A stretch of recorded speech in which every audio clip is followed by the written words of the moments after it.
옛날 옛적 회양 땅에 정성문이라는 양반이 살고 있었습니다. 그의 가문은 한때 승지까지 배출해낸 유서 깊은 가문으로 회양 땅에서 그의 가문을 모르는 사람은 단 한 명도 없을 정도였지요. 이에 성문이 또한 당연히 유명 인사였습니다. 아이고, 저기 정씨가 지나가시는구만. 그런데 양반이면 뒷짐지고 느긋하게 가야지. 왜 종종걸음으로 가신대? 주인나리한테 꾸지람이라도 들을까봐 그러시나. 이 사람이 또 시작이네. 정씨 좀 그만 놀려. 이 양반이면 뭐해? 20년을 남의 집 머슴살이나 하며 살고 있는데. 한때 승지를 배출했던 가문도 세월 앞에선 속절 없었습니다. 그 영광도 전부 옛말일 뿐 지금은 몰락한 지 오래였으니 성문이는 나이 30이 넘도록 장가도 가지 못하고 남의 집 허드레실이나 하며 살아가고 있었지요. 하지만 그는 그런 제 삶에 불평 한 번 없이 무던히 살아갔습니다. 그것은 모두 돌아가신 어머니의 유언 덕분이었지요. 아들아, 세상을 원망치 말거라. 세상이 잔혹해 보여도 결국 세상은 내가 만들어가는 것이란다. 모든 건 내 마음과 손길이 닿는 대로 흘러갈 것이니 지나간 것에 연연하지 말고 내 할 일을 하며 살아가거라. 그러면 언젠간 세상도 너를 알아보게 될 게다. 이에 성문이는 제 신분을 내세우지도 않고 굳은 일도 마다하지 않으며 열심히 살아갔습니다. 심지어 자신과 신분이 다른 머슴들과도 잘 어울렸으니 그에겐 친한 친구 둘이 있었지요. 아이고 어르신, 어찌 이리 늦게 오십니까? 어르신이 한술 떼실 때까지 기다리느라 아직 식사도 못하고 있었습니다요. 어허, 이 사람아. 놀리지 말라니까. 허허, 정씨. 어서 들어오게나. 국 식네. 장난기 많은 종파리와 과묵한 성품의 탁시. 비록 일은 고되고 힘들었지만 성문이는 친구들과 함께 지내니 행복하게 지낼 수 있었습니다. 하지만 딱 하나 아쉬운 점이 있었으니 바로 장가를 가지 못한 것이었지요. 허, 집신도 다 짝이 있다던데 나만 짝이 없구나. 하긴 내 팔자에 어찌 장가를 갈 수 있겠나. 이에 조용히 마음을 사귀며 살아가고 있던 어느 날 그의 친구 탁시가 넌지시 말을 꺼냈습니다. 이복의 정씨. 자네 혹시 민며느리를 해볼 생각 없나? 민며느리. 그게 뭔가? 양반이 상민에게 장가드는 걸 민며느리라고 하는데 마침 저 아랫마을 과객방네 딸이 넷인데 아직 혼처가 없다더군. 그런데 과객방이 병들어 오늘 내일하는 바람에 딸을 급하게 시집 보내려고 한다던데 문득 자네가 생각나서 말이지. 물론 양반이 상민에게 장가가는 건 좀 그렇긴 하지만 지금 형편을 생각하면 오히려 남는 장사 아니겠나. 어때? 자네 생각은 어떤가? 상민이면 어떻고 천민이면 어떻겠나. 나한테 시집만 와준다면 누구든 업고 살아야지. 껄껄. 그리하여 성문이는 32이라는 나이에 늦은 혼례를 올리게 되었습니다. 친구들은 그의 혼례를 진심으로 축하해 주었지요. 살다 성문이가 장가가는 걸 다 보고 이제 죽을 날이 다 왔나 보구만. 이 사람아, 오늘 같은 날도 놀려대는. 허허, 정씨. 참으로 축하하네. 참으로 고맙네, 탁씨. 이게 다 자네 덕분이야. 혼례는 정신없이 치러졌고 드디어 기다리고 기다리던 첫날 밤이 찾아왔습니다. 신혼방 앞에서 잔뜩 긴장하던 성문이는 마른 기침을 연거푸하더니 방 안으로 들어갔지요. 색씨, 저 들어가겠습니다. 문을 열자 희미하게 흔들리는 호롱불 앞에 연지곤지를 찍은 색씨가 조용히 앉아 있었습니다. 그 아리따운 모습에 긴장한 성문이는 뚝딱거리며 그녀의 앞에 앉았지요. 불을 끌까요? 아니다. 우선 술을 좀 먹는 게 좋을 것 같기도 하고. 아니, 그런데 여기에 뭐가? 그러던 중 성문이는 색씨의 옷에 무언가 묻어있는 것을 발견했습니다. 이에 자기도 모르게 손을 뻗는데 무슨 일인지 색씨는 꿈쩍도 하지 않았지요. 성문이는 당황해 얼른 손을 꺼두며 말했습니다. 아이쿠, 혹시나 오해하지 마십시오. 제가 뭘 하려던 게 아니라 여기 뭐가 묻어서 말이죠. 그런데 색시는 참 대범하십니다. 제 손이 이리 다가가는데 피하지도 않으시고. 그리고 이내 성문이는 색시의 얼굴을 올려다보았습니다. 그런데 그 순간 그는 깜짝 놀라고 말았지요. 아리따운 색시의 눈이 허옇게 멀어 있었기 때문이었습니다. 아니, 색시, 혹시 눈이 안 보이십니까? 예, 저는 태어날 적부터 앞을 보지 못하는 소경입니다. 이는 중매를 보신 분께 이미 말씀드렸었는데 모르고 계셨습니까? 제 색시가 소경이었다는 사실에 성문이는 적잖이 놀랐습니다. 하지만 저보다 더 놀랐을 색시를 생각해 애써 아무렇지도 않은 척 말했지요. 하하, 아닙니다. 알고 있었는데 제가 잠시 깜빡했군요. 그나저나 태어날 적부터 눈이 보이지 않으셨다니 참으로 힘드셨겠습니다. 아닙니다. 가졌던 걸 잃게 된 것이라면 모를까, 처음부터 가져본 적이 없으니 저는 무엇이 힘든지 모르겠더군요. 오히려 보고 싶지 않은 걸 보지 않을 수도 있으니 보이는 이보다 마음이 편할 때도 있지요. 이야기를 나누다 보니 색시는 눈이 멀기만 했을 뿐 오히려 자신보다 더 많은 걸 알고 있는 깊은 사람이었습니다. 이에 성문이는 그녀에게 마음을 열고 더욱 많은 이야기를 나누었으니 두 사람은 그렇게 이야기꽃을 피우며 첫날 밤을 보냈지요. 그렇게 성문이의 신혼생활이 시작되었습니다. 앞이 보이지 않는 색시와 사는 일이 쉽지만은 않았으나 시간이 지나자 서로 익숙해진 그들은 마치 원래부터 부부였던 듯 그 누구보다 행복하게 잘 지냈지요. 더군다나 색시는 앞이 보이지 않는다는 것이 믿기지 않을 만큼 야무지고 손재주도 좋으니 성문이는 살도 오르고 말끔해지기까지 했습니다. 이를 본 친구들은 신기해하며 말했지요. 아이고, 우리 성문이 포동포동 살 오른 것 좀 봐라. 근데 임마, 새 신랑은 살이 빠져야 하는 거 아니야? 그런데 왜 너는 살이 찌는 게야? 이 사람아, 남사스러운 소리 좀 작작하게. 그나저나 정씨. 지난날 그댁색시 눈이 안 보인다는 사실을 나는 정말 몰랐네?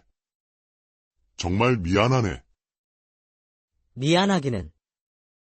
자네 덕분에 이리 귀한 색시를 얻었으니 자네에게 밥이라도 한번 사야 할 판이구만. 고맙네, 탁씨. 허허. 사랑하는 색시와 둘도 없는 친구들과 함께 지내는 요즘은 성문이의 인생에서 최고의 나날들이었습니다. 그러나 세상은 그의 평온한 삶을 오래 두고 보지 않았으니 어느 날 큰 일이 벌어지고 말았지요. 불이야. 불. 지난밤 성문이와 친구들이 일하던 상전에서 큰 불이 났습니다. 세 사람은 힘을 모아 화마와 싸워 보았지만 불은 순식간에 번져 상전을 모두 불태우고 말았지요. 그렇게 하루아침에 일터를 잃게 되었으니 그들은 잿더미가 된 기와집 앞에서 처량하게 이야기했습니다. 이게 다 업보야. 업보. 우리를 맨날 부려먹고 괴롭히니까 이 꼴을 당하지. 어허, 이 사람아. 아무리 그래도 그렇게 말하면 쓰나. 하지만 성문이만큼은 아무런 말도 하지 못했습니다. 막 혼이 난 마당에 일자리를 잃었으니 그의 머릿속엔 오직 한 가지 생각뿐이었지요. 이제 뭐해 먹고 살아야지. 우리 색시 굶기면 안 되는데. 일터를 잃은 성문이는 그날부로 나무꾼이 되었습니다. 그는 도끼를 쥐고 매일매일 산을 오르내렸지만 평생 해본 적 없는 일을 하는 것은 여간 어려운 일이 아니었지요. 이에 하루 온종일 나무만 패었음에도 지게에 나무를 반도 채우지 못했으니 그의 집안 살림은 점점 궁핍해질 수밖에 없었습니다. 죄송해요, 서방님. 오늘은 먹을 게 고구마밖에 없습니다. 죄송하기는요. 제가 고구마를 얼마나 좋아하는데요. 그것보다 우리 부인 오늘도 고생 많으셨죠. 밤도 추운데 어서 한 입 드시지요. 그러던 어느 날 성문이는 여느 날과 같이 도끼를 쥐고 산에 오르려 했습니다. 그런데 갑자기 부인이 나와 말했지요. 서방님. 아이고. 우리 부인. 왜 그러십니까? 서방님, 혹시 산에 올라가셔서 칡껍질 한 묶음씩만 캐오실 수 있으신가요? 땅이 얼기 전까지만 좀 부탁드릴게요. 칡을요. 칡을 캐려면 고생 좀 할 텐데. 허허. 알겠습니다. 우리 마님 명령이면 뭐든 따라야죠. 나무를 패랴, 칡을 캐랴, 안 그래도 힘든 와중 일이 늘어났으니 성문이는 걱정이 되었습니다. 하지만 그는 흔쾌히 부인의 청을 들어주었지요. 그렇게 성문이가 칡을 캐다 준 지도 어느덧 석 달이 지났습니다. 몸에 상처가 더 늘어가고 귀가 시간은 점점 늦어졌지만 성문이는 불평 한마디 없이 매일같이 칡을 캐왔지요. 그러던 어느 날 성문이가 여느 날과 같이 칡을 캐고 집에 돌아왔습니다. 다녀왔습니다. 부인. 그러곤 저녁상을 기다리고 있으니 부인이 곧 상을 들고 들어왔지요. 고생 많으셨습니다. 서방님. 이에 성문이가 수저를 들려는데 이게 무슨 일인가요? 상엔 식사는 없고 왼 종이와 책 한 권이 올려져 있었습니다. 성문이는 어리둥절한 표정으로 물었지요. 아니, 이게 무엇입니까? 부인. 서방님, 지난 석 달간 제가 왜 칡을 캐달라 했는지 아십니까? 바로 칡으로 종이를 만들기 위함이었습니다. 칡 껍질을 말리고 누르면 종이가 되지요. 그러니 서방님은 이것으로 공부를 하셔야 합니다. 예. 공부라니요. 서방님은 원래 양반 출신이 아니시렵니까? 서방님이 마땅히 하셨어야 하는 일을 이제야 시작하시는 것뿐이지요. 공부하실 종이는 제가 만들어 드리겠습니다. 또한 이걸 가져다 팔면 입에 풀칠하고 살 정도는 될 수 있겠지요. 앞으로 일은 제가 할 터이니 서방님은 이제 돕기 말고 붓을 뜨시지요. 그날부로 성문이는 글 공부를 시작하게 되었습니다. 산에 올라야 할 시간에 책상 앞에 앉았고 도끼 대신 붓을 들어 공부를 하게 되었지요. 이에 친구들은 그런 성문이를 놀려댔습니다. 이 사람아, 소가 풀을 먹어야지. 고기를 먹으면 쓰나. 그러다 체한다고. 허허. 너무 그러지 말게. 자기 딴에 열심히 노력하는데 어찌 그러나. 하지만 성문이는 그 어떤 조롱에도 아랑곳하지 않았습니다. 부인의 내조를 받으며 그저 글을 읽고 또 쓰는 것에만 몰두할 뿐이었지요. 공자왈, 군자는 자기 자신에게서 잘못을 찾고 소인은 남에게서 잘못을 찾는다. 시간은 빠르게 흘러 어느덧 3년이 지났습니다. 성문이는 여느 날과 같이 책상에 앉아 글을 읽고 있었지요. 그런데 그때 친구들이 그를 찾아왔습니다. 이복의 성문이. 이제 그만 일어서세. 이복의, 그리 이름을 부르면 쓰나. 이제 참봉 어르신이라고 불러야지. 세상에 이게 무슨 일인가요? 긴 세월 색시의 내조 덕에 열심히 공부한 성문이는 마침내 과거에 급제하게 되었습니다. 그 덕에 그는 참봉의 자리에 오르게 되었지요. 비록 참봉은 종 구품의 낮은 직책이었지만 색시 덕에 그 자리에 오른 성문이는 그저 행복하기만 했습니다. 허, 그래. 곧 나가네. 부인, 다녀오겠소이다. 성문이의 직책은 바로 능을 관리하는 능참봉이었습니다. 죽은 선왕이 잠든 능을 살피고 제사를 보필하는 자리로 비록 크지 않은 벼슬이었지만 그는 맡은 바 일에 최선을 다했지요. 또한 그는 종파리와 탁시를 불러 능지기로서 자신과 함께 일을 하게 해주었으니 그는 친구들과 다시 일을 할 수 있는 것만으로도 무척 행복했습니다. 그런데 요 근래 근심이 하나 생겼으니 바로 선왕의 제삿날이 불과 보름 앞으로 다가왔기 때문이었지요. 이에 제사 준비로 여념이 없던 어느 날 궁에서 중요한 손님이 찾아왔습니다. 능참봉, 계시는가? 아이고, 여기 있습니다. 그는 바로 임금님의 어지를 전하러 온 어사였습니다. 그는 서신을 펼치더니 무언가를 건네며 말했지요. 능참봉 정신은 들으라. 전하께서 보름 후 제사를 위해 명나라 사신이 선물로 준 은그릇을 친히 내려주셨다. 보름 후 전하께서 이곳에 행차하시어 이 은그릇으로 제사를 올릴 예정이시니 이를 잘 간수하도록 하거라. 예, 소신이 목숨 바쳐 이 물건을 간수하겠나이다. 그날 이후 성문이는 은그릇을 목숨처럼 중히 관리하였습니다. 매일 아침 산에서 물을 떠와 정성껏 닦아주는 것은 물론 혹시나 누가 훔쳐갈까 비단보에 돌돌 말아 괴짝 안에 넣어 제 방에 고이 모셔뒀지요. 그렇게 시간은 흘러 어느덧 제사를 일주일 앞둔 어느 날이었습니다. 성문이는 그날도 여느 날처럼 아침 일찍 약수를 길어와 은그릇을 닦아주고자 괴짝을 열었지요. 그런데 이게 무슨 일인가요? 상자 안에 있어야 할 은그릇은 온데간데 없이 사라지고 없었습니다. 어제까지만 해도 분명 이 자리에 있었는데. 이에 놀란 성문이는 곧바로 능지기들을 불러 모아 물었지요. 혹시 어제 누가 이 방에 다녀갔는가? 예, 그 방에는 저희 모두 드나들었지요. 무슨 일 있으십니까? 여기에 놓아둔 전하께서 하사하신 은그릇이 없어졌네? 예. 아이고, 이걸 어쩐다. 그 귀한 물건을. 그나저나 저희를 의심하시는 건 아니죠. 저희는 정말 모릅니다. 그건 참봉 어르신께서 관리하셨잖아요. 성문이가 모든 일꾼들에게 물었지만 그들은 모두 모른다고 하였습니다. 이에 능지기들의 방부터 곳간까지 모조리 뒤져보았지만 은그릇은 어디에서도 찾을 수 없었지요. 시간은 속절없이 흘러 어느덧 제사를 사흘 앞둔 날이 되었습니다. 하지만 아직까지도 은그릇은 나오지 않았지요.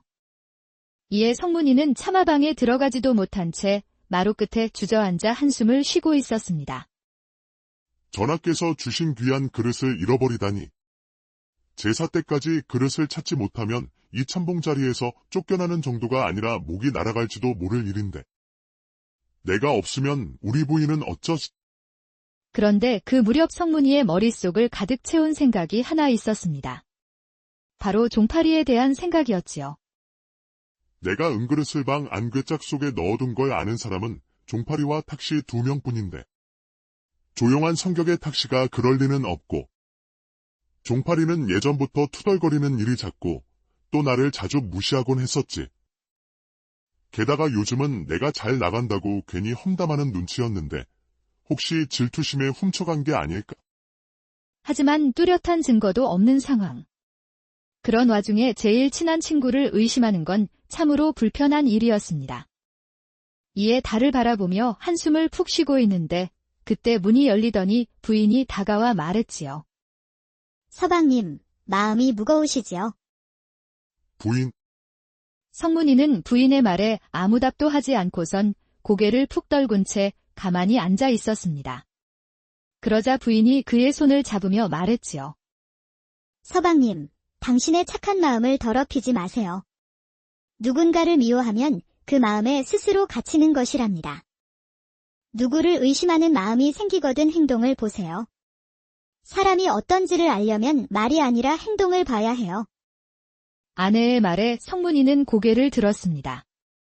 그러곤 어리둥절한 표정으로 아내를 바라보는데 그녀가 미소 지으며 말을 이었지요. 제가 서방님께 도움을 드리고자 합니다. 이리 하시면 물건을 찾으실 수 있으실 겁니다. 그러더니 그의 귀에 무언가 속삭였습니다. 다음 날 아침 성문이는 해가 뜨기도 전에 집을 나섰습니다. 그러곤 온종일 모습을 보이지 않더니 날이 어스름해질 무렵이 되어서야 집으로 돌아왔지요. 그는 집에 돌아오자마자 능지기들을 모두 불러 모았습니다. 내가 자네들을 왜 불렀는지 아는가? 무슨 일이십니까요? 혹시 은그릇 찾으셨어요? 그건 아니고 대신 내가 신통한 것을 하나 얻었네? 그러더니 무언가를 내밀었지요. 이건 산두꺼비일세. 이 두꺼비는 영특해서 죄지은 자가 앞에 서기만 하면 그 손가락을 문다더군. 이에 내 은그릇을 가져간 범인을 잡기 위해 오늘 하루 빌려오게 되었네? 그러자 종파리가 대뜸 버럭 화를 냈습니다. 거참. 네, 그간 아무 말 안 하고 참고 있었는데 자네 정말 너무한 거 아닌가? 우리가 정말 그걸 훔쳐왔다고 생각하는 게야. 맞습니다. 저희는 정말 몰라요. 그래, 정씨. 진정 좀 하게. 우리가 가져갔다는 증거도 없는데 어찌... 그러나 성문이는 개의치 않고 말을 이었습니다. 오늘 저녁 식사 마치고 다들 이 방에 모이게. 그릇을 집어간 사람이 우리 중에 있다면 이 두꺼비가 밝혀줄 걸세. 이래야 우리도 서로 더 이상 의심하지 않고 지낼 수 있지 않겠는가? 능지기들은 억울해하는 것도 잠시, 이내 고개를 끄덕였습니다. 다들 누가 범인인지 속으로 가늠만 하던 터였으니 차라리 속 시원히 밝혀지길 바라는 이들도 있었으니까요. 잠시 후 시간이 되자 능지기들은 하나둘 성문이의 방문 앞으로 모였습니다. 참복날이 들어가겠습니다요. 이윽고 문이 열리자 희미하게 흔들리는 호롱불 앞에 성문이가 조용히 앉아 있었습니다. 그리고 방 한가운데에는 천이 덮여있는 큰 동이 하나가 놓여 있었지요. 다들 왔구만. 그래, 어서 앉으시게. 성문이는 동이를 가리키며 말했습니다. 여기 있는 동이 안에는 아까 전 말한 산두꺼비가 들어있다네. 만약 두꺼비에게 물리는 자가 있으면 그 자가 바로 그릇을 가져간 사람일 테니 차례대로 이 안에 손가락을 넣어보면 범인을 알게 되겠지. 그럼 내가 먼저 넣겠네? 성문이는 바람을 후 불어 호롱불을 껐습니다. 방 안에 순식간에 어둠이 내려앉자 성문이는 천을 걷어내고선 천천히 손가락을 동이 속에 넣었지요. 그러더니 이내 옆에 앉은 능지기에게 말했습니다. 자, 그럼 다음은 자네 차례일세. 예, 넣었습니다요. 그럼 다음은 종파리. 넣었어. 탁시, 자네 차례일세. 넣었습니다. 그 뒤로도 성문이는 능지기들의 이름을 하나씩 불렀습니다. 사람들은 조심스레 손가락을 물속에 넣었지요. 이윽고 모든 이들의 이름이 호명되자 이제 방 안에서는 어떤 소리도 들리지 않았습니다. 어찌나 조용한지 사람들의 심장 소리까지 들릴 정도였지요. 그리고 마침내 성문이가 말했습니다. 모두 넣었는가? 예, 모두 넣었습니다. 그렇다면 이제 손을 빼고 불을 켜게. 그러자 사람들은 다시 불을 밝혔습니다. 방 안이 환히 밝아지자 사람들의 표정 또한 밝아졌지요. 여기 있는 사람 모두 빠짐없이 동이에 손을 넣었건만 물린 자가 아무도 없는 걸 보니 아무래도 우리들 중엔 범인이 없는 것 같구먼. 내가 괜한 의심을 했네. 미안하네, 모두들. 거참, 저희는 아니라고 몇 번을 말씀드렸지 않습니까? 그러니까 말이야. 괜히 의심만 하고 말이지. 그러지들 말게. 참봉 어른도 다 뜻이 있어서 그러신 게지. 사람들은 안도하던 것도 잠시 투덜투덜대며 손을 털었습니다. 그런데 갑자기 그들은 깜짝 놀라고 말았지요. 으잉. 이게 뭐야?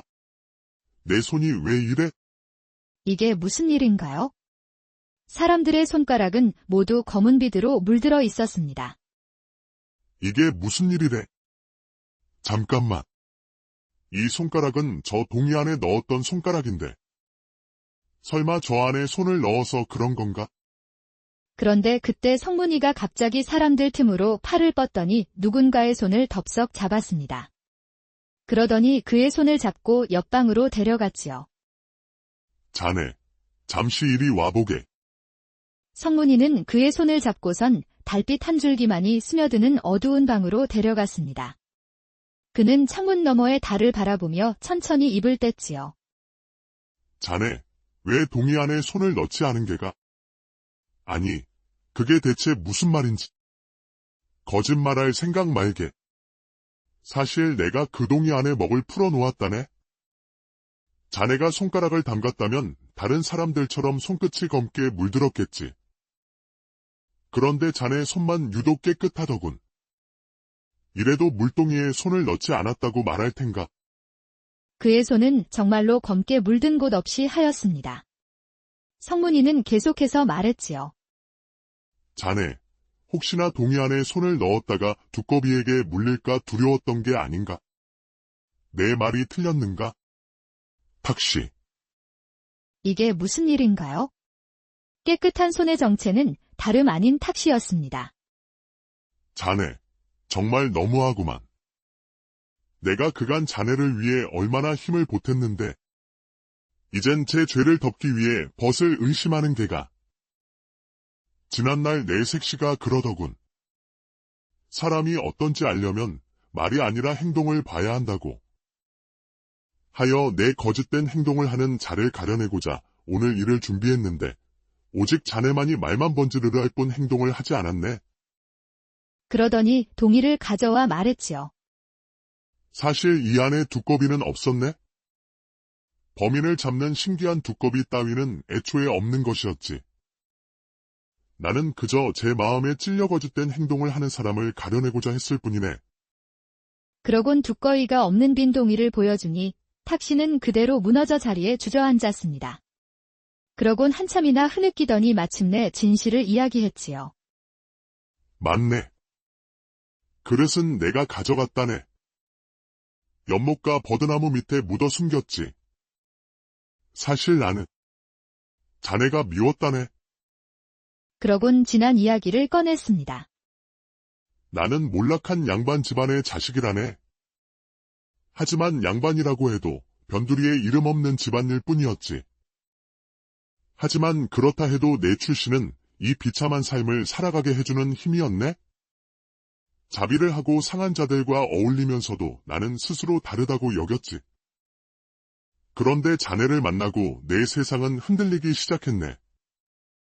자네는 나보다 훨씬 대단한 가문 출신임에도 불구하고 머슴들 앞에서 체면 한번 세우려 하지 않았어. 게다가 자네는 하루하루 살아가기도 힘든 이 끔찍한 삶을 아무렇지 않다는 듯 견뎌내. 그 모습이 너무도 싫었던 나는 일부러 자네에게 눈이 먼 색시를 소개시켜줬네? 그쯤 되면 자네가 좌절할 줄 알았으니까. 하지만 자네는 좌절하긴커녕 오히려 더 밝아졌더군. 그러더니 결국 과거에까지 급제하여 이제는 임금님께 칭찬까지 받게 생겼으니. 나는 차마 그 꼴을 더는 볼 수 없었네? 그래서 그 은그릇을 숨겼던 것이네. 정말 미안하네. 흑. 성문이는 말없이 탁시를 바라보다 천천히 고개를 끄덕였습니다. 그리고 이내 뱉은 말은 추궁이 아닌 마음속 깊은 진심이었지요. 내가 무엇보다 안타까운 것은 그동안 자네를 진심으로 믿었다는 걸세. 이렇게 은그릇은 다시 찾게 되었지만 그보다 더 귀한 것은 잃게 되었구만. 그 말을 마치고 성문이는 달빛이 환히 비추는 방 밖으로 나갔습니다. 탁시는 그런 성문이를 바라보며 어두운 방 안에서 눈물을 흘렸지요. 미안하네. 정말 미안해. 성문이는 마침내 잃어버린 은그릇을 되찾게 되었습니다. 탁시가 말한 곳에서 은그릇을 꺼낸 그는 그릇을 정갈이 닦아 천에 싸고 조심히 보관해 두었지요. 그리고 마침내 선왕의 제삿날이 밝아왔습니다. 임금님은 직접 회양까지 행차하셨고 성문이는 은그릇을 사용해 제사 준비를 무사히 마칠 수 있었지요. 제사를 마친 임금님은 성문이를 따로 불러 칭찬했지요. 자네 덕분에 이번 제사를 무사히 잘 치를 수 있었네. 더군다나 은그릇 관리를 어찌나 잘했던지 티끌 하나 묻어있지 않더군. 자네 같은 인재는 이런 변방에 있어서는 아니 될 것 같군. 이번 기회에 나를 따라 한양으로 오게나. 성은이 만극하옵니다. 전하. 성문이는 그 자리에 엎드려 고개를 조아렸습니다. 그러나 그는 숙였던 고개를 차마 들어 올리지 못했습니다. 그러더니 이내 고개를 푹 숙인 채 못다 한 말을 꺼내었지요. 전하, 그런데 사실은 소신이 큰 실수를 범하였나이다. 지난날 저는 은그릇을 잃어버렸사옵니다. 그러더니 그간 있었던 일을 낱낱이 아뢰었지요. 모든 사실을 밝힌 성문이는 고개를 푹 숙이고 있었습니다. 죽을 죄를 지었사옵니다. 전하. 한편 이야기를 모두 들은 임금님은 표정이 굳어졌습니다. 그러곤 이내 입을 여는데 이게 무슨 일인가요? 그의 입에서 나오는 것은 화가 아닌 웃음이었지요. 허허. 내 일이 솔직한 사람을 봤나? 다른 사람들은 제 공은 부풀려 말하고 허물은 감추기 바쁜데 자네는 도리어 반대로 하고 있구나. 이 얼마나 귀한 인재인고. 또한 진실을 똑바로 바라보는 일은 참으로 어려운 일인데 자네의 아내는 그 방법을 알고 있군. 사람은 제 격에 맞는 배필을 얻는다더니 두 사람 모두 딱 자기에게 맞는 배필을 얻은 게야. 안 되겠네. 자네에게 승지의 품계를 내릴 것이니 그 청렴하고 고든 태도로 과인을 도와 이 나라를 함께 이끌어 보게나. 임금님이 떠나간 후 성문이 부부는 한양으로의 이사 준비에 여념이 없었습니다. 짐을 꾸리고 사람들과의 작별 인사를 하며 바쁜 나날을 보내다 보니 어느덧 회양에서의 마지막 날이 찾아왔지요. 높은 품계를 받고 한양으로 가는 것은 참으로 좋은 일이었지만 정든 이곳을 떠날 생각에 성문이는 어찌 된 일인지 잠이 오지 않았습니다. 이에 방을 나와 마루 끝에 앉아 있는데 문이 열리며 그의 아내가 나왔지요. 서방님, 마음이 무거우시지요? 부인, 아내는 말없이 성문이의 옆에 앉았습니다. 그는 잠시 뜸을 들이더니 천천히 입을 열었지요. 내게 벌어진 모든 일이 아직까지도 도무지 믿어지지가 않습니다. 다만 한 가지 확실한 건 부인이 없었다면 나는 그릇된 판단을 하고 말았을 거란 것이지요. 참으로 고맙습니다. 사람은 누구나 마음속에 그림자를 지닙니다. 그림자가 있다는 건 빛이 있다는 뜻이기도 하지요. 서방님은 본인의 빛을 향해 오다 여기까지 올 수 있으셨던 겁니다. 고생 많으셨어요, 서방님. 그리 말해주니 참으로 고마우나 이 일에 내가 한 것이 무엇이 있겠습니까? 벗속 마음도 알아보지 못하고 당신 덕분에 은그릇도 찾은 것인데 높은 자리에 당신이 아닌 내가 올라가게 되다니? 나는 아무래도 잘해내지 못할 것 같습니다. 서방님, 저는 눈이 멀어 앞이 보이지 않습니다. 그러나 보지 못하니 오히려 마음을 읽게도 되더군요. 그리고 서방님은 저와 비슷한 사람입니다. 보이는 것에 연연하지 않고 그저 자신의 길을 꿋꿋이 걸어오신 분이시지요. 그러니 걱정하지 마세요. 서방님은 반드시 잘해내실 겁니다. 어머니도 그러셨죠? 세상을 원망치 말아라. 세상은 내가 만들어 가는 것이다. 지나간 것에 연연하지 말고 내 할 일을 하며 살아가거라. 예, 맞습니다. 서방님께서 그 말씀을 지키며 살아오셨기에 지금 이 자리까지 올 수 있었던 거예요. 그러니 걱정 마세요. 서방님은 어떤 일이 닥쳐와도 잘해내실 수 있으니까요. 다음 날 아침, 성문이는 해가 뜨기 전부터 일어났습니다. 그러곤 어딘가로 향했지요. 이복의 종파리, 있는가? 그곳은 바로 종파리의 집이었습니다. 아이고, 우리 참복날, 아니, 승지 어른이신가? 종파리는 여느 때처럼 유쾌하게 성문이를 반겨주었습니다. 성문이는 그에게 다가가 말했지요. 사실 지난날 은그릇이 사라졌을 때 범인이 자네가 아닐까 생각했었네? 나의 제일 친한 벗을 의심했던 것이지. 정말 미안하네. 내 자네를 볼 면목이 없구만. 하! 친구 사이에 뭐 그런 일쯤이야. 그래도 솔직히 말해줘서 고맙네?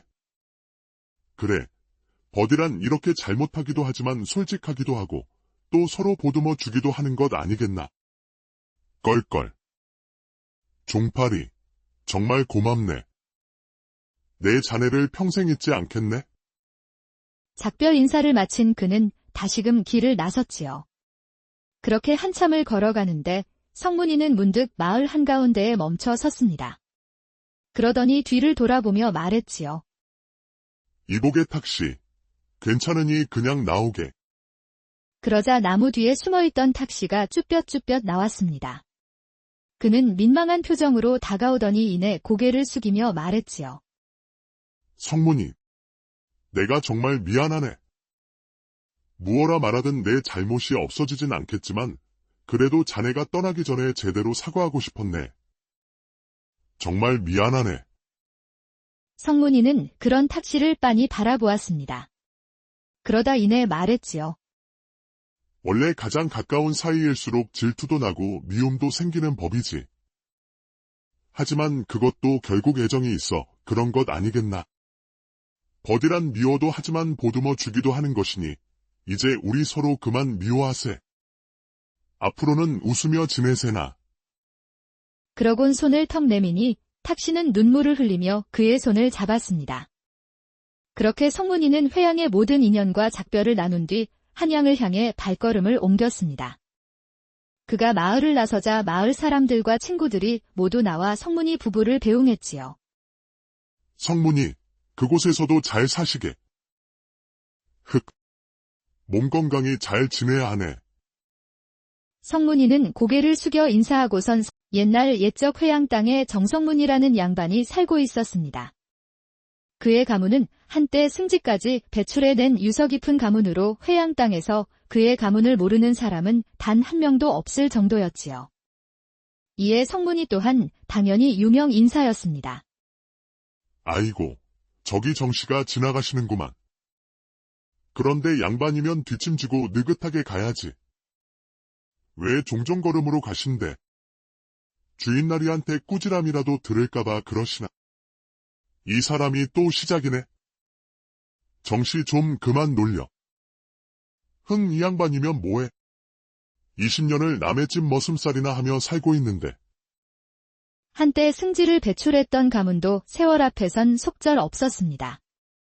그 영광도 전부 옛말일 뿐 지금은 몰락한 지 오래였으니 성문이는 나이 30이 넘도록 장가도 가지 못하고 남의 집 허드레실이나 하며 살아가고 있었지요. 하지만 그는 그런 제 삶에 불평 한 번 없이 무던히 살아갔습니다. 그것은 모두 돌아가신 어머니의 유언 덕분이었지요. 아들아, 세상을 원망치 말거라. 세상이 잔혹해 보여도 결국 세상은 내가 만들어가는 것이란다. 모든 건 내 마음과 손길이 닿는 대로 흘러갈 것이니 지나간 것에 연연하지 말고 내 할 일을 하며 살아가거라. 그러면 언젠간 세상도 너를 알아보게 될 게다. 이에 성문이는 제 신분을 내세우지도 않고 굳은 일도 마다하지 않으며 열심히 살아갔습니다. 심지어 자신과 신분이 다른 머슴들과도 잘 어울렸으니 그에겐 친한 친구 둘이 있었지요. 아이고 어르신, 어찌 이리 늦게 오십니까? 어르신이 한술 떼실 때까지 기다리느라 아직 식사도 못하고 있었습니다요. 어허, 이 사람아. 놀리지 말라니까. 허허, 정씨. 어서 들어오게나. 국 식네. 장난기 많은 종파리와 과묵한 성품의 탁씨. 비록 일은 고되고 힘들었지만 성문이는 친구들과 함께 지내니 행복하게 지낼 수 있었습니다. 하지만 딱 하나 아쉬운 점이 있었으니 바로 장가를 가지 못한 것이었지요. 집신도 다 짝이 있다던데 나만 짝이 없구나. 하긴 내 팔자에 어찌 장가를 갈 수 있겠나. 이에 조용히 마음을 사귀며 살아가고 있던 어느 날 그의 친구 탁씨가 넌지시 말을 꺼냈습니다. 이복의 정씨. 자네 혹시 민며느리를 해볼 생각 없나? 민며느리. 그게 뭔가? 양반이 상민에게 장가드는 걸 민며느리라고 하는데 마침 저 아랫마을 과객방네 딸이 넷인데 아직 혼처가 없다더군. 그런데 과객방이 병들어 오늘 내일하는 바람의 딸을 급하게 시집 보내려고 한다던데 문득 자네가 생각나서 말이지. 물론 양반이 상민에게 장가가는 건 좀 그렇긴 하지만 지금 형편을 생각하면 오히려 남는 장사 아니겠나. 어때? 자네 생각은 어떤가? 상민이면 어떻고 천민이면 어떻겠나. 나한테 시집만 와준다면 누구든 업고 살아야지. 껄껄. 그리하여 성문이는 32이라는 나이에 늦은 혼례를 올리게 되었습니다. 친구들은 그의 혼례를 진심으로 축하해 주었지요. 살다 성문이가 장가가는 걸 다 보고 이제 죽을 날이 다 왔나 보구만. 이 사람아, 오늘 같은 날도 놀려대는. 허허, 정씨. 참으로 축하하네. 참으로 고맙네, 탁씨. 이게 다 자네 덕분이야. 혼례는 정신없이 치러졌고 드디어 기다리고 기다리던 첫날 밤이 찾아왔습니다. 신혼방 앞에서 잔뜩 긴장하던 성문이는 마른 기침을 연거푸하더니 방 안으로 들어갔지요. 색씨, 저 들어가겠습니다. 문을 열자 희미하게 흔들리는 호롱불 앞에 연지곤지를 찍은 색시가 조용히 앉아 있었습니다. 그 아리따운 모습에 긴장한 성문이는 뚝딱거리며 그녀의 앞에 앉았지요. 불을 끌까요? 아, 아니다. 우선 술을 좀 먹는 게 좋을 것 같기도 하고. 아니, 그런데 여기에 뭐가? 그러던 중 성문이는 색시의 옷에 무언가 묻어있는 것을 발견했습니다. 이에 자기도 모르게 손을 뻗는데 무슨 일인지 색시는 꿈쩍도 하지 않았지요. 성문이는 당황해 얼른 손을 거두며 말했습니다. 아이쿠, 혹시나 오해하지 마십시오. 제가 뭘 하려던 게 아니라 여기 뭐가 묻어서 말이죠. 그런데 색시는 참 대범하십니다. 제 손이 이리 다가가는데 피하지도 않으시고. 그리고 이내 성문이는 색시의 얼굴을 올려다보았습니다. 그런데 그 순간 그는 깜짝 놀라고 말았지요. 아리따운 색시의 눈이 허옇게 멀어 있었기 때문이었습니다. 아니, 색시, 혹시 눈이 안 보이십니까? 예, 저는 태어날 적부터 앞을 보지 못하는 소경입니다. 이는 중매를 보신 분께 이미 말씀드렸었는데 모르고 계셨습니까? 제 색시가 소경이었다는 사실에 성문이는 적잖이 놀랐습니다. 하지만 저보다 더 놀랐을 색시를 생각해 애써 아무렇지도 않은 척 말했지요. 하하, 아닙니다. 알고 있었는데 제가 잠시 깜빡했군요. 그나저나 태어날 적부터 눈이 보이지 않으셨다니 참으로 힘드셨겠습니다. 아닙니다. 가졌던 걸 잃게 된 것이라면 모를까, 처음부터 가져본 적이 없으니 저는 무엇이 힘든지 모르겠더군요. 오히려 보고 싶지 않은 걸 보지 않을 수도 있으니 보이는 이보다 마음이 편할 때도 있지요. 이야기를 나누다 보니 색시는 눈이 멀기만 했을 뿐 오히려 자신보다 더 많은 걸 알고 있는 깊은 사람이었습니다. 이에 성문이는 그녀에게 마음을 열고 더욱 많은 이야기를 나누었으니 두 사람은 그렇게 이야기꽃을 피우며 첫날 밤을 보냈지요. 그렇게 성문이의 신혼생활이 시작되었습니다. 앞이 보이지 않는 색시와 사는 일이 쉽지만은 않았으나 시간이 지나자 서로 익숙해진 그들은 마치 원래부터 부부였던 듯 그 누구보다 행복하게 잘 지냈지요. 더군다나 색시는 앞이 보이지 않는다는 것이 믿기지 않을 만큼 야무지고 손재주도 좋으니 성문이는 살도 오르고 말끔해지기까지 했습니다. 이를 본 친구들은 신기해하며 말했지요. 아이고, 우리 성문이 포동포동 살 오른 것 좀 봐라. 근데 임마, 새 신랑은 살이 빠져야 하는 거 아니야? 그런데 왜 너는 살이 찌는 게야? 이 사람아, 남사스러운 소리 좀 작작하게. 그나저나 정씨. 지난날 그댁색시 눈이 안 보인다는 사실을 나는 정말 몰랐네? 정말 미안하네. 미안하기는. 자네 덕분에 이리 귀한 색시를 얻었으니 자네에게 밥이라도 한번 사야 할 판이구만. 고맙네, 탁씨. 허허. 사랑하는 색시와 둘도 없는 친구들과 함께 지내는 요즘은 성문이의 인생에서 최고의 나날들이었습니다. 그러나 세상은 그의 평온한 삶을 오래 두고 보지 않았으니 어느 날 큰 일이 벌어지고 말았지요. 불이야. 불.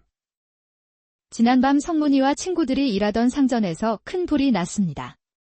세 사람은 힘을 모아 화마와 싸워 보았지만 불은 순식간에 번져 상전을 모두 불태우고 말았지요. 그렇게 하루아침에 일터를 잃게 되었으니 그들은 잿더미가 된 기와집 앞에서 처량하게 이야기했습니다. 이게 다 업보야. 업보. 우리를 맨날 부려먹고 괴롭히니까 이 꼴을 당하지. 어허, 이 사람아. 아무리 그래도 그렇게 말하면 쓰나. 하지만 성문이만큼은 아무런 말도 하지 못했습니다. 막 혼인한 마당에 일자리를 잃었으니 그의 머릿속엔 오직 한 가지 생각뿐이었지요. 이제 뭐해 먹고 살아야지. 우리 색시 굶기면 안 되는데. 일터를 잃은 성문이는 그날부로 나무꾼이 되었습니다. 그는 도끼를 쥐고 매일매일 산을 오르내렸지만 평생 해본 적 없는 일을 하는 것은 여간 어려운 일이 아니었지요. 이에 하루 온종일 나무만 패었음에도 지게에 나무를 반도 채우지 못했으니 그의 집안 살림은 점점 궁핍해질 수밖에 없었습니다. 죄송해요, 서방님. 오늘은 먹을 게 고구마밖에 없습니다. 죄송하기는요. 제가 고구마를 얼마나 좋아하는데요. 그것보다 우리 부인 오늘도 고생 많으셨죠. 밤도 추운데 어서 한 입 드시지요. 그러던 어느 날 성문이는 여느 날과 같이 도끼를 쥐고 산에 오르려 했습니다. 그런데 갑자기 부인이 나와 말했지요. 서방님, 아이고. 우리 부인. 왜 그러십니까? 서방님, 혹시 산에 올라가셔서 칡껍질 한 묶음씩만 캐오실 수 있으신가요? 땅이 얼기 전까지만 좀 부탁드릴게요. 칡을요. 칡을 캐려면 고생 좀 할 텐데. 허허. 알겠습니다. 우리 마님 명령이면 뭐든 따라야죠. 나무를 패랴, 칡을 캐랴, 안 그래도 힘든 와중 일이 늘어났으니 성문이는 걱정이 되었습니다. 하지만 그는 흔쾌히 부인의 청을 들어주었지요. 그렇게 성문이가 칡을 캐다 준 지도 어느덧 석 달이 지났습니다. 몸에 상처가 더 늘어가고 귀가 시간은 점점 늦어졌지만 성문이는 불평 한마디 없이 매일같이 칡을 캐왔지요. 그러던 어느 날 성문이가 여느 날과 같이 칡을 캐고 집에 돌아왔습니다. 다녀왔습니다. 부인. 그러곤 저녁상을 기다리고 있으니 부인이 곧 상을 들고 들어왔지요. 고생 많으셨습니다, 서방님. 이에 성문이가 수저를 들렸는데 이게 무슨 일인가요? 상엔 식사는 없고 왼종이와 책 한 권이 올려져 있었습니다. 성문이는 어리둥절한 표정으로 물었지요. 아니, 이게 무엇입니까? 부인. 서방님, 지난 석 달간 제가 왜 칡을 캐달라 했는지 아십니까? 바로 칡으로 종이를 만들기 위함이었습니다. 칡껍질을 말리고 누르면 종이가 되지요. 그러니 서방님은 이것으로 공부를 하셔야 합니다. 예. 공부라니요. 서방님은 원래 양반 출신이 아니시렵니까? 서방님이 마땅히 하셨어야 하는 일을 이제야 시작하시는 것뿐이지요. 공부하실 종이는 제가 만들어 드리겠습니다. 또한 이걸 가져다 팔면 입에 풀칠하고 살 정도는 될 수 있겠지요. 앞으로 일은 제가 할 터이니 서방님은 이제 도끼 말고 붓을 뜨시지요. 그날부로 성문이는 글 공부를 시작하게 되었습니다. 산에 올라야 할 시간에 책상 앞에 앉았고 도끼 대신 붓을 들어 공부를 하게 되었지요. 이에 친구들은 그런 성문이를 놀려댔습니다. 이 사람아, 소가 풀을 먹어야지. 고기를 먹으면 쓰나. 그러다 체한다고. 허허. 너무 그러지 말게. 자기 딴에 열심히 노력하는데 어찌 그러나. 하지만 성문이는 그 어떤 조롱에도 아랑곳하지 않았습니다. 부인의 내조를 받으며 그저 글을 읽고 또 쓰는 것에만 몰두할 뿐이었지요. 공자왈, 군자는 자기 자신에게서 잘못을 찾고 소인은 남에게서 잘못을 찾는다. 시간은 빠르게 흘러 어느덧 3년이 지났습니다. 성문이는 여느 날과 같이 책상에 앉아 글을 읽고 있었지요. 그런데 그때 친구들이 그를 찾아왔습니다. 이복의 성문이. 이제 그만 일어서세. 이복의, 그리 이름을 부르면 쓰나. 이제 참봉 어르신이라고 불러야지. 세상에 이게 무슨 일인가요? 긴 세월 색시의 내조 덕에 열심히 공부한 성문이는 마침내 과거에 급제하게 되었습니다. 그 덕에 그는 참봉의 자리에 오르게 되었지요. 비록 참봉은 종 구품의 낮은 직책이었지만 색시 덕에 그 자리에 오른 성문이는 그저 행복하기만 했습니다. 허, 그래. 곧 나가네. 부인, 다녀오겠소이다. 성문이의 직책은 바로 능을 관리하는 능참봉이었습니다. 죽은 선왕이 잠든 능을 살피고 제사를 보필하는 자리로 비록 크지 않은 벼슬이었지만 그는 맡은 바 일에 최선을 다했지요. 또한 그는 종파리와 탁씨를 불러 능지기로서 자신과 함께 일을 하게 해주었으니 그는 친구들과 다시 일을 할 수 있는 것만으로도 무척 행복했습니다. 그런데 요 근래 근심이 하나 생겼으니 바로 선왕의 제삿날이 불과 보름 앞으로 다가왔기 때문이었지요. 이에 제사 준비로 여념이 없던 어느 날 궁에서 중요한 손님이 찾아왔습니다. 능참봉, 계시는가? 아이고, 여기 있습니다. 그는 바로 임금님의 어지를 전하러 온 어사였습니다.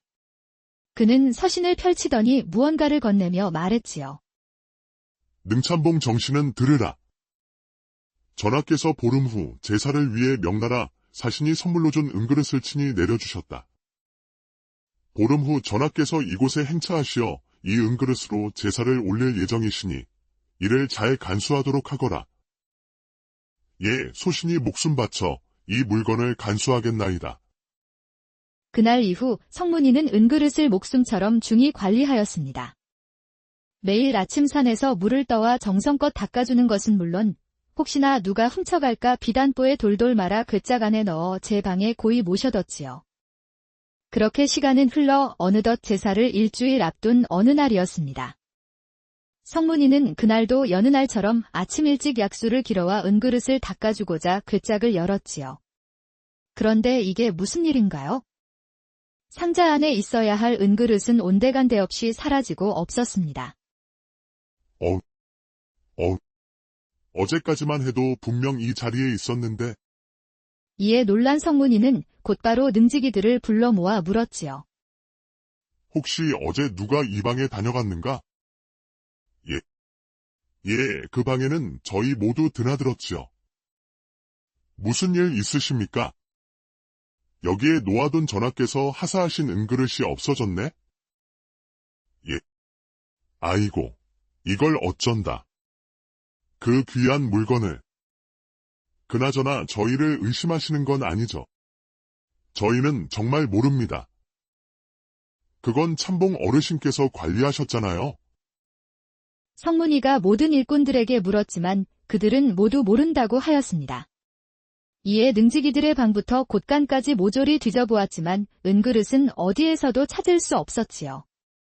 시간은 속절없이 흘러 어느덧 제사를 사흘 앞둔 날이 되었습니다. 하지만 아직까지도 은그릇은 나오지 않았지요. 이에 성문이는 차마방에 들어가지도 못한 채 마루 끝에 주저앉아 한숨을 쉬고 있었습니다. 전하께서 주신 귀한 그릇을 잃어버리다니. 제사 때까지 그릇을 찾지 못하면 이 참봉 자리에서 쫓겨나는 정도가 아니라 목이 날아갈지도 모를 일인데. 내가 없으면 우리 부인은 어쩌지? 그런데 그 무렵 성문이의 머릿속을 가득 채운 생각이 하나 있었습니다. 바로 종파리에 대한 생각이었지요. 내가 은그릇을 방 안괴짝 속에 넣어둔 걸 아는 사람은 종파리와 탁시 2명뿐인데. 조용한 성격의 탁시가 그럴 리는 없고, 종파리는 예전부터 투덜거리는 일이 잦고 또 나를 자주 무시하곤 했었지. 게다가 요즘은 내가 잘 나간다고 괜히 험담하는 눈치였는데 혹시 질투심에 훔쳐간 게 아닐까? 하지만 뚜렷한 증거도 없는 상황. 그런 와중에 제일 친한 친구를 의심하는 건 참으로 불편한 일이었습니다. 이에 달을 바라보며 한숨을 푹 쉬고 있는데 그때 문이 열리더니 부인이 다가와 말했지요. 서방님, 마음이 무거우시지요? 부인, 성문이는 부인의 말에 아무 답도 하지 않고선 고개를 푹 떨군 채 가만히 앉아 있었습니다. 그러자 부인이 그의 손을 잡으며 말했지요. 서방님, 당신의 착한 마음을 더럽히지 마세요. 누군가를 미워하면 그 마음에 스스로 갇히는 것이랍니다. 누구를 의심하는 마음이 생기거든 행동을 보세요. 사람이 어떤지를 알려면 말이 아니라 행동을 봐야 해요. 아내의 말에 성문이는 고개를 들었습니다. 그러곤 어리둥절한 표정으로 아내를 바라보는데 그녀가 미소 지으며 말을 이었지요. 제가 서방님께 도움을 드리고자 합니다. 이리 하시면 물건을 찾으실 수 있으실 겁니다. 그러더니 그의 귀에 무언가 속삭였습니다. 다음 날 아침 성문이는 해가 뜨기도 전에 집을 나섰습니다. 그러곤 온종일 모습을 보이지 않더니 날이 어스름해질 무렵이 되어서야 집으로 돌아왔지요. 그는 집에 돌아오자마자 능지기들을 모두 불러 모았습니다. 내가 자네들을 왜 불렀는지 아는가? 무슨 일이십니까요? 혹시 은그릇 찾으셨어요? 그건 아니고 대신 내가 신통한 것을 하나 얻었네? 그러더니 무언가를 내밀었지요. 이건 산두꺼비일세. 이 두꺼비는 영특해서 죄지은 자가 앞에 서기만 하면 그 손가락을 문다더군. 이에 내 은그릇을 가져간 범인을 잡기 위해 오늘 하루 빌려오게 되었네? 그러자 종파리가 대뜸 버럭 화를 냈습니다. 거참. 네, 그간 아무 말 안 하고 참고 있었는데 자네 정말 너무한 거 아닌가? 우리가 정말 그걸 훔쳐왔다고 생각하는 게야. 맞습니다. 저희는 정말 몰라요. 그래, 정씨. 진정 좀 하게. 우리가 가져갔다는 증거도 없는데 어찌... 그러나 성문이는 개의치 않고 말을 이었습니다. 오늘 저녁 식사 마치고 다들 이 방에 모이게. 그릇을 집어간 사람이 우리 중에 있다면 이 두꺼비가 밝혀줄 걸세. 이래야 우리도 서로 더 이상 의심하지 않고 지낼 수 있지 않겠는가? 능지기들은 억울해하는 것도 잠시 이내 고개를 끄덕였습니다. 다들 누가 범인인지 속으로 가늠만 하던 터였으니 차라리 속 시원히 밝혀지길 바라는 이들도 있었으니까요. 잠시 후 시간이 되자 능지기들은 하나둘 성문이의 방문 앞으로 모였습니다. 참봉날이 들어가겠습니다요. 이윽고 문이 열리자 희미하게 흔들리는 호롱불 앞에 성문이가 조용히 앉아 있었습니다. 그리고 방 한가운데에는 천이 덮여있는 큰 동이 하나가 놓여 있었지요. 다들 왔구만. 그래, 어서 앉으시게. 성문이는 동이를 가리키며 말했습니다. 여기 있는 동이 안에는 아까 전 말한 산두꺼비가 들어있다네. 만약 두꺼비에게 물리는 자가 있으면 그 자가 바로 그릇을 가져간 사람일 테니 차례대로 이 안에 손가락을 넣어보면 범인을 알게 되겠지. 그럼 내가 먼저 넣겠네? 성문이는 바람을 후 불어 호롱불을 껐습니다. 방 안에 순식간에 어둠이 내려앉자 성문이는 천을 걷어내고선 천천히 손가락을 동이 속에 넣었지요. 그러더니 이내 옆에 앉은 능지기에게 말했습니다. 자, 그럼 다음은 자네 차례일세. 예, 넣었습니다요. 그럼 다음은 종파리. 넣었어.